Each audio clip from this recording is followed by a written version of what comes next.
আবারও স্বাগত ২১শে বিজনেসে। দর্শক, এখন রয়েছে দেশের আবাসন খাত নিয়ে বিশেষ আলোচনা। আর এই আলোচনার জন্য আমাদের স্টুডিওতে রয়েছেন রিহেবের vice president engineer Abdul Latif. দর্শক, ২১শে বিজনেসের এই অংশটি দেখছেন আলোক হেলথ কেয়ার এন্ড হাসপাতালের সৌজন্যে, powered by National Agri Care Group. আপনাকে স্বাগত ২১শে বিজনেসে। ধন্যবাদ আমাকে সুযোগ দেওয়ার জন্য, এবং সেই সাথে আমি ইটিভির দর্শকবৃন্দকেও ধন্যবাদ জানাচ্ছি। যে লতিফ ভাই, প্রথমেই আসি বিশদ অঞ্চল পরিকল্পনা, ডিটেল এরিয়া প্ল্যান, ড্যাপ, এটির সংশোধন নিয়ে আমরা অনেকদিন যাবৎ কথাবার্তা শুনছি। এই সংশোধন প্রক্রিয়া কবে শেষ হবে? এর সাথে ইমারত বিধিমালা ২০২৫ যেটি রয়েছে, এটি আশার আলো দেখবে কখন? কখন অন্তর্বর্তী সরকারের উপদেষ্টা পরিষদে পাশ হবে? জি, ধন্যবাদ আপনাকে সুন্দর একটা কোশ্চেন করার জন্য। যে আমরা সুদীর্ঘ ১.৫ বছর যাবৎ এই সরকার আসার পরের থেকে আমরা এটা নিয়ে কাজ করতেছি যে ড্যাপটা পরিবর্তন হওয়া অত্যন্ত জরুরি।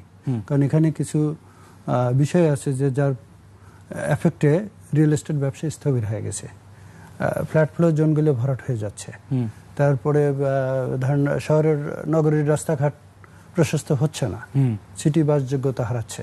তো এটা রিফর্ম হওয়া জরুরি। তো সেই কাজটা একেবারে শেষ পর্যায়ে চলে আসছে, কারণ আমরা ওখানে একটা স্টেক হোল্ডার হিসাবে আমি ওই মিটিংগুলোতে প্রতিনিধিত্ব করছি। তো সেখানে দেখা গেছে যে রাজুক সব পক্ষের সাথে আলাপ আলোচনা করি এবং পরিবেশ উপদেষ্টা, আইন উপদেষ্টা মিলে একটা খসড়া ফাইনাল হয়ে গেছে যে রাজুক এটা মিনিস্ট্রিতে সাবমিট করছে। এখন মিনিস্ট্রি এটা উপদেষ্টা পরিষদে প্লেস করলেই, উপদেষ্টার অনুমোদন দিলেই এটা গেজেট নোটিফিকেশন হয়ে যাবে। লাস্ট মিটিংয়ে আমরা যেটা জানছি যে এই মাসের, চলতি মাসের ১৫ তারিখের মধ্যে এটা টেন্টেটিভ হতে পারে। তাহলে শীঘ্রই হতে হবে। এখন আসি সংশোধনের ভিতরে কি রয়েছে। আপনি জানেন যে রাস্তার প্রশস্ততার ভিত্তিতে ফার রেশিও যেটি আসলে করা হয়েছে, পরিকল্পনাবিদরা বলছেন পৃথিবীর অথবা বিশ্বের কোথাও এত বেশি ফার দেয়া হয়নি। অর্থাৎ এই ফারের রেশিও নিয়ে অনেক কথা হয়েছে। আপনার মতে কি ফার রেশিওটা ঠিক আছে? ধন্যবাদ আপনাকে সুন্দর কোশ্চেন করার জন্য। অ্যাকচুয়ালি প্ল্যানার্সদের সাথে আমি বিনয়ের সাথে দ্বিমত করতেছি যে বাংলাদেশের মতো একটা ঘনবসতি দেশে ৩ ফার যথাযোগ্য নয়। আসলে পাবলিক ফার কি জিনিস হয়তো সেটাই বোঝে না। একটু ফারটা ডিটেইলসে বলেন। এখন ধরেন ৩ ফার মানে আপনার জমির এরিয়া যদি ৫ কাঠা হয়, ৩৬০০ স্কোয়ার ফিট মাল্টিপ্লাই 3, তার মানে ১০,৫০০ স্কোয়ার ফিট। এখন ওকে আপনি যদি 50% দিয়ে ভাগ করেন তাহলে আপনার 6টা ফ্লোর হবে। আর যদি 60% দিয়ে ভাগ করেন আপনার 5টা ফ্লোর হবে। তো 5টা ফ্লোর হলে আপনি 10টা আবাসিক ইউনিট করতে পারবেন। জি, এখন এই আইনটাই হতে যাচ্ছে যে ৩ ফার মানে আপনি G+5 6তলা ভবন করতে পারবেন, 5 দুগুণে 10টা অ্যাপার্টমেন্ট করতে পারবেন। জি, এখন এইটাকে যদি পরিবেশ নগর পরিকল্পনাবিদ যদি বলে যে এই ফার দিলে সিটির বাসযোগ্যতা হারাবে বা হবে, তা আমি বিনয়ের সাথে দ্বিমত করব যে নগর পরিকল্পনাবিদরা হয়তো চাচ্ছে না যে এই নগরীটা একটা পরিবেশসম্মত নগরী হোক, এটা একটা বাসযোগ্য নগরী হোক। তার মানে যে অবস্থায় আছে, কারণ আমার 3 তলা একটা বাড়ি আছে মগবাজারে, আমি 3 তলা ভেঙে 5 তলা করি, এটা সে হয়তো চাচ্ছে না, যার জন্য সে এই বিরোধিতা করতেছে আর বলতেছে বিশ্বের অনেক দেশের চাইতে ফার বেশি। আমি আপনার এই স্টুডিওর মাধ্যমে বিনয়ের সাথে এই নগর পরিকল্পনাবিদকে প্রশ্ন করতে চাই যে এই যে সিঙ্গাপুর, মালয়েশিয়া 70 তলা বিল্ডিং হলো বা 30 তলা বিল্ডিং হলো, 3 ফার দিয়ে কি আদৌ পসিবল? আমি রাজুকের একটা মিটিংয়ে বলছিলাম যে উনি বলছে 3 ফার দিয়ে 30 তলা বিল্ডিং করা সম্ভব। আমরা ক্যালকুলেশন করে দেখছি ইজ ইট পসিবল, বাট আপনার 100 কাঠা যদি জমি হয়, ফার যদি 3 হয়, আপনি যদি 30 তলা ভবন করতে চান তাহলে আপনি 100 কাঠা জমি আপনি 10 কাঠা ইউজ করতে পারবেন। জি, তো এটা কি আদৌ বাস্তবসম্মত যে 100 কাঠা ল্যান্ড আমি সেখানে 10 কাঠার উপর একটা ভবন নির্মাণ করবো আর বাকি 90 কাঠা জমি ছাড়া থাকবে? এটা কি বাংলাদেশের জন্য প্রযোজ্য? বাংলাদেশে কি এত হিউজ ল্যান্ড আছে? তার এই ক্যালকুলেশনের সাথে আমরা একমত নয়। এই ক্ষেত্রে আরেকটি প্রশ্ন রয়েছে, রাস্তার প্রশস্ততার ভিত্তিতে ফারের রেশিও জানেন 2.25 থেকে 3.5% পর্যন্ত গিয়েছে। যে রাস্তাগুলোর প্রশস্ত 16 ফুট, সেগুলোর ক্ষেত্রে দেখা যাচ্ছে ফার 2.25 অথবা 2.5। যে রাস্তাগুলো সরু, সেইগুলোকে কেন প্রশস্ত করার দিকে কেউ আগ্রহী হচ্ছে না? তাহলে যদি রাস্তা প্রশস্ত হয়ে যায়, এমনিতে তো ফার বেশি হওয়ার অনুমতি আসছে, সেক্ষেত্রে আপনি কি বলবেন? আমাদের দেশের প্রেক্ষাপটে যে এই 16 ফিট 12 ফিট 16 ফিট অনলি না, 12 ফিট রাস্তাগুলোকেও সরকারের দ্রুত ইনিশিয়েটিভ নেওয়া উচিত। সরকার এখন একটা অভিযান পরিচালনা করতেছে যে মিটার কেটে নিয়ে যাচ্ছে ডেভেলপারদের।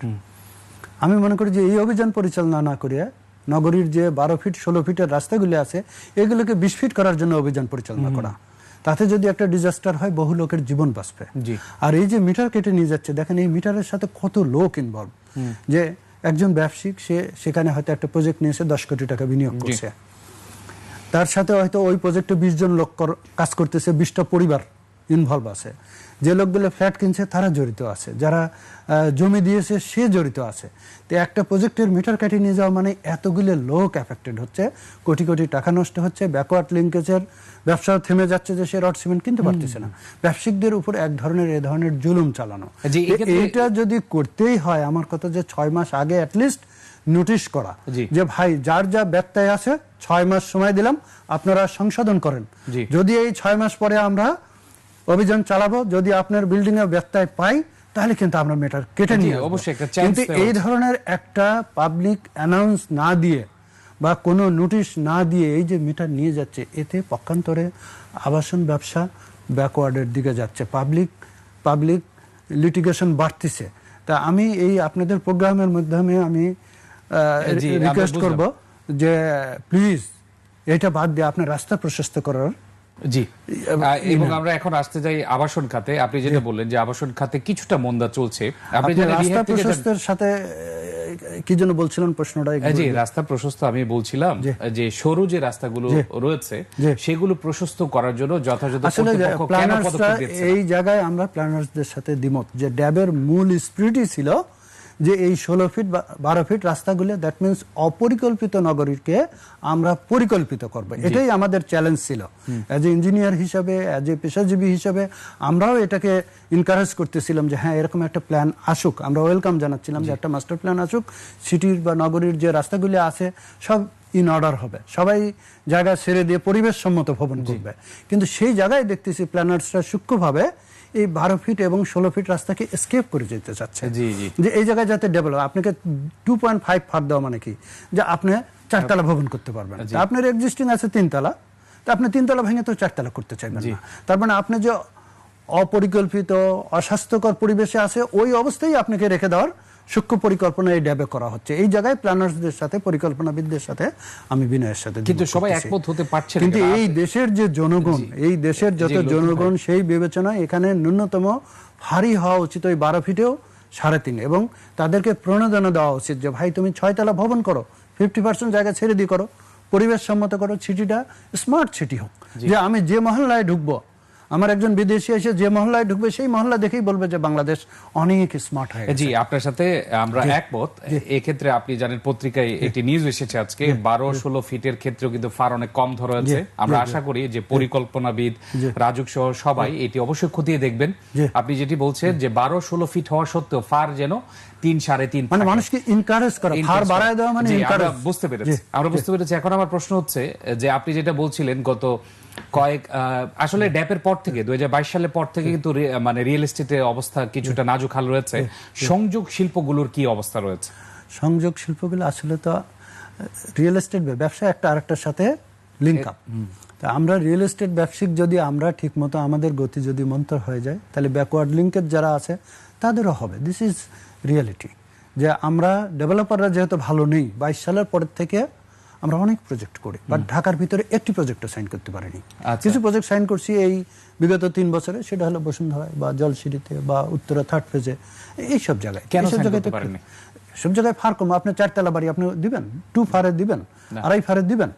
এখন তো তাও 2.5 করতে যাচ্ছে, কিন্তু ড্যামেজ যেটা ছিল আরো কম ছিল, সামার 1.5 ছিল, সামার 2 ছিল, ডেনসিটি 1.5 ছিল। তার মানে আপনি 5 কাঠা জমিতে 6টা ফ্ল্যাট বানাইতে পারবেন। মোট কথা হচ্ছে আরো কয়েকটি তালা বেশি করার অনুমতি পেলেই এটা রিয়েল এস্টেট খাতে আসলে ভালোভাবে অবদান রাখবে। আমরা আরো আলোচনা করব। লতিফ ভাই, এখন আপনার কাছে জানতে চাচ্ছি, ড্যাপের আগে আসলে সাপোজ 5 কাঠায় কত তালা হবে, কতটি ইউনিট হবে, এই ব্যাপারে তো কোনো লিমিট ছিল না। এখন যে ড্যাপে লিমিট করা হয়েছে, তালাতে আবার 2টার বেশি ইউনিট করা যাবে না, এটার ফলাফল কি হবে, এটার পরিণতি কি হবে? এটা আমরা সাধুবাদ জানাই যে সময়ের সাথে পরিবর্তন হবে, দিস ইজ রিয়েলিটি। ঢাকা শহরের পপুলেশন বাড়তেছে, তো পপুলেশন বাড়ারও তো একটা লিমিট থাকতে হবে, যে এই সিটি ক্যারি করতে পারবে না এরকম লোক হলে একসময় আমরা সবাই কলাপস করব। তো যার জন্য সরকার আগের থেকেই প্রিকশন নিচ্ছে যে পার কাঠায় নাম্বার অফ ইউনিট ফিক্স করে দেওয়া হচ্ছে। তো আমরা সেটাকে সাধুবাদ জানাচ্ছি, কিন্তু সেটা যুক্তিপূর্ণ হতে হবে। সেটা যদি নেসেসিটির চেয়ে কমায় দেওয়া হয়, আমাদের পপুলেশন, আমাদের ল্যান্ড, এটার চেয়ে যদি কমায় দেওয়া হয়, তাহলে সেটা পরবর্তীতে আবার ডিজাস্টার হবে, রিভার্স হইতে। যে আপনার যে বাসা ভাড়া আসবে, বেতন স্যালারি পাবেন, সেই স্যালারি দিয়ে আপনি বাসা ভাড়া নিয়ে আপনি ঢাকায় থাকতে পারবেন না। যে বাসা ভাড়া বাড়বে, বাসা ভাড়া বাড়বে, ফ্ল্যাটের দাম বাড়বে, যখন কার সিটি তৈরি হবে। কারণ আমরা তো ঢাকার জনস্রোত, যেটা লোকজন যেটা ঢাকায় আসতেছে কর্মের তাগিদে, সেটা তো আমরা থামাইতে পারতেছি না। তাহলে এই ড্যাপে এতদিন কি আলোচনা হয়েছে? 2022 সাল থেকে ড্যাপ মানে এখন আমাদের পরিকল্পনাবিদরা শুধু ফার নিয়েই মাথা ঘামাইছেন এবং এই ডেনসিটি নিয়ে। শহরের রাস্তাঘাটগুলো চওড়া করতে হবে বা পার্ক বাড়াতে হবে। পার্ক আছে, তারা প্রস্তাব করছে, কিন্তু কোন হইতে হবে, কিভাবে হবে, কে এক্সিকিউট করবে, এই জিনিসগুলা ওইভাবে নাই, বা ওই জায়গায় কনসেন্টও নাই। শুধু কনসেন্ট হলো ফার কমায় দেওয়া, বিল্ডিং যাতে কেউ বানাইতে না পারে। কিন্তু আপনি যে এটা তো সমাধান না। এই যে আপনি যেটা বলছেন, এটা কি উপদেষ্টা পরিষদে যে সংশোধনীটা প্লেস করা হবে, এই ক্ষেত্রে কি এই বিষয়টি অন্তর্ভুক্ত আছে? এটা উপদেষ্টারা রিয়েলাইজ করতে পারছে। আচ্ছা, হ্যাঁ, রাজুক রিয়েলাইজ করতে পারছে, গৃহায়ণ ও গণপূর্ত মন্ত্রণালয় রিয়েলাইজ করতে পারছে, জনগণের পালস বুঝছে, সিটির অবস্থান বুঝছে, যার জন্যই তারা ইনিশিয়েটিভ নিয়েছে। আমরা বললেই যে ইনিশিয়েটিভ নেবে তা না, তারা সউদ্যোগে যে this is necessity, that's why তারা এই উদ্যোগ নিয়েছে সংস্কার করার জন্য। জি, এই ক্ষেত্রে আপনার যদি এই ঘনত্ব অনুযায়ী না করে আগের মতো, আর এখন তো রেস্ট্রিক্টেড লিমিট না করে একটু শিথিলতা আনে ফ্লোরের ক্ষেত্রেও, ইউনিটের ক্ষেত্রেও, সেক্ষেত্রে চাহিদা এবং যোগানের মধ্যে সামঞ্জস্য, এটা ভালো। এই লিমিটেশন করে দিলে যে কোনো আইন আপনি যখন ফোর্স করে চাপাই দিবেন, ওইটা কিন্তু পাবলিক মানতে চাবে না। এমনি যখন উন্মুক্ত ছিল তখনও কিন্তু আমরা গুলশানে পার কাঠায় ধরেন 1.5টা ফ্ল্যাট বানাইতাম, 2ও না, যে 10 কাঠা জমি হলে হাইস্ট 15টা ফ্ল্যাট বা 18টা ফ্ল্যাট, 16টা ফ্ল্যাট, 10 দুগুণে 20টা কেউই বানাইতো না। ওখানে কিন্তু 2 এর নিচে অলওয়েজ ছিল। পরিকল্পিত এরিয়াগুলো ম্যাক্সিমামই তাই ছিল। অপরিকল্পিত এরিয়ায় এখানকার পাবলিকের ডিমান্ড একটু বেশি, ছেলে মেয়ে বেশি, তারা হয়তো 2 এর জায়গায় 2.25 বানাতো, 2.5 বানাতো। গড় অ্যাভারেজে কিন্তু 2 ছিল ডেনসিটি, যদিও এটা লিমিট ছিল না, এখন লিমিট ফিক্স করে দিচ্ছে। এই ফিক্স করার ফলে কিছু কিছু লোক অসুবিধায় পড়বে। ধরেন আপনার 4 ভাই আছেন, আপনাদের 4 দুগুণে 8টা ফ্ল্যাট দরকার, জমি 6 কাঠা, তা আপনি 12টার বেশি বানাতে পারতেছেন না, তাহলে তো 8টা আপনার মিলতেছে না, আপনি একটু অসুবিধায় পড়ে যাবেন। জি, আবার আমরা আপনি বলেছেন আগে, এখন চাহিদা ও যোগানের মধ্যে সামঞ্জস্য তৈরি করতে পারবে কিনা যদি এই লিমিটেশনটাতে একটু শিথিলতা আনে? একটু শিথিলতা আনলে আমরা এটাই চাচ্ছিলাম, এটা মিনিস্ট্রি অলরেডি প্রস্তুত করছিল, কিন্তু এটা দুর্ভাগ্যবশত পরিবেশ উপদেষ্টা লাস্ট 10 তারিখের মিটিংয়ে এটা সে চেঞ্জ করে দিয়েছে। যে ডেনসিটি ছিল, সে ওই বলছে যে সিটি বাসযোগ্যতা হারাবে, পরিকল্পনাবিদরা তাকে প্রেসক্রাইব করছে, সেই অনুসারে সেও একমত হয়েছে। যেহেতু সে পরিবেশবিদ, তা আমরা পরিবেশবিদের সাথে একমত যে আমরাও চাই পরিবেশটা ভালো হোক। তো পরিবেশ ভালো করতে যায় যদি আমি ডেভেলপমেন্ট স্থগিত করে দিই, তাহলে তো পরিবেশ ভালো হবে না। এখন যে ঢাকার এক্সিস্টিং পরিবেশ আছে, আপনি যে কোনো মহল্লায় ঢুকে দেখেন যে পরিবেশ ভালো নাই, সব টিন শেড ঘর বাড়ি, 2তলা 3তলা ঘর বাড়ি, এবড়ো থেবড়ো, কোনো লিফট নাই, জেনারেটর নাই, কোনো জায়গা ছাড়েনি, একটা আরেকটার সাথে লাগানো, তার মানে পরিবেশ বান্ধব মহল্লাগুলো না। তো এইগুলো পরিবেশ বান্ধব করবে গেলে রাস্তাগুলো বললাম চওড়া করতে হবে, 50% ছাড়িয়ে দিয়ে নতুন ভবন। তো এই জায়গাগুলো পরিবেশ উপদেষ্টা কেন বুঝতেছে না? আমি এটার সাথে আরেকটি বিষয় রয়েছে, ড্যাপের মধ্যে সম্ভবত 1528 বর্গ কিলোমিটার রয়েছে ড্যাপ এরিয়ার মধ্যে। এই সব 1528 বর্গ, 1528, এটাই বলেছে, 1528 বর্গ কিলোমিটার। এই পুরো এরিয়ার মধ্যে কোন কোন জায়গা আনইউটিলাইজড আছে সেটিকে আসলে মার্কিং করা হয়েছে? এটা তো নগর পরিকল্পনার কাজ। ডেভেলপাররা তো ওইদিকে ঝুঁকতে পারে। যেমন আনইউটিলাইজ আছে, যেমন পূর্বাঞ্চল একটা নিউ সিটি করছে, যে এই সিটিটা এখনো ডেভেলপ হচ্ছে না বা হয়নি, যে সেখানেও সরকারকে কাজ করতে হবে। পাশাপাশি দেখেন জলসিরি, ওইটা ডেভেলপ হয়ে যাচ্ছে, কুইক ডেভেলপ হয়ে যাচ্ছে, বাট হচ্ছে না, পূর্বাঞ্চল ডেভেলপ হচ্ছে না, কারণ এখানে নাগরিক ফ্যাসিলিটি নাই, এখানে রাস্তাঘাট ভালো নেই, এখানে সেফটি সিকিউরিটি নাই। এই জায়গাগুলো রাজুকের কনসার্ন দেওয়া উচিত। দিলে পরে ওই জায়গাটাও ডেভেলপ, কারণ রাস্তা হয়ে গেছে, এক্সিলেন্ট রাস্তা হয়েছে, কিন্তু এই সেফটি সিকিউরিটি এবং এই রাস্তাঘাট বা ইউটিলিটি না থাকাতে ওখানে ডেভেলপাররা যাচ্ছে না। জি, এক্ষেত্রে সর্বশেষ আপনার কাছে জানতে যাচ্ছি, আমাদের মূল আলোচনা যেহেতু আবাসন খাত নিয়ে, আবাসন খাত কোন দিকে যাচ্ছে অথবা যেতে পারে, এই ড্যাপকে অথবা ইমারত বিধিমালা 2025-এর বাস্তবায়ন এর পরে? আমি এই জায়গায় বলবো যে জরুরি ভিত্তিতে সরকারের যারা কর্তৃপক্ষ আছে তাদের এই অ্যামেন্ডমেন্টটা, সংস্কারটা সব জায়গায় রিফর্ম হচ্ছে, এই সেক্টরে রিফর্ম হওয়া উচিত। এই বিধিমালাটা জরুরি ভিত্তিতে এটা করা উচিত। এটা করলে ব্যবসায় কিছুটা গতি ফিরবে, যে পাবলিক কিছুটা এনকারেজ হবে। আগের মতো তারা আর যেতে পারবে না, কিন্তু তারা কিছুটা হলেও ইমপ্রুভ হবে, এই ব্যবসা গতি ফিরে পাবে এবং এখানে ধরেন বিনিয়োগ হবে, পাশাপাশি লিঙ্কেজ ইন্ডাস্ট্রিগুলোও গতি ফিরে পাবে এবং দেশের অর্থনীতিও বেগবান হবে। জি, আমরাও সেটাই আশা করছি যে আসলে রিহ্যাবের যত সদস্য রয়েছে, আবাসন খাতের সবকিছুর সাথে সংযোগ শিল্পেরও কিন্তু একটা ব্যাপক সম্পৃক্ততা রয়েছে, সব মিলে যেন দেশের অর্থনীতিতে অবদান রাখতে পারে এবং সবশেষে ঢাকায় যেন মানুষ বসবাস করতে পারে, সেটার দিকেও যেন সরকার খেয়াল রাখে এবং এ নিয়ে যত সংশোধন দরকার সেটা যেন করা হয়। আপনাকে অসংখ্য ধন্যবাদ আমাদেরকে সময় দেওয়ার জন্য। আপনাকেও ধন্যবাদ।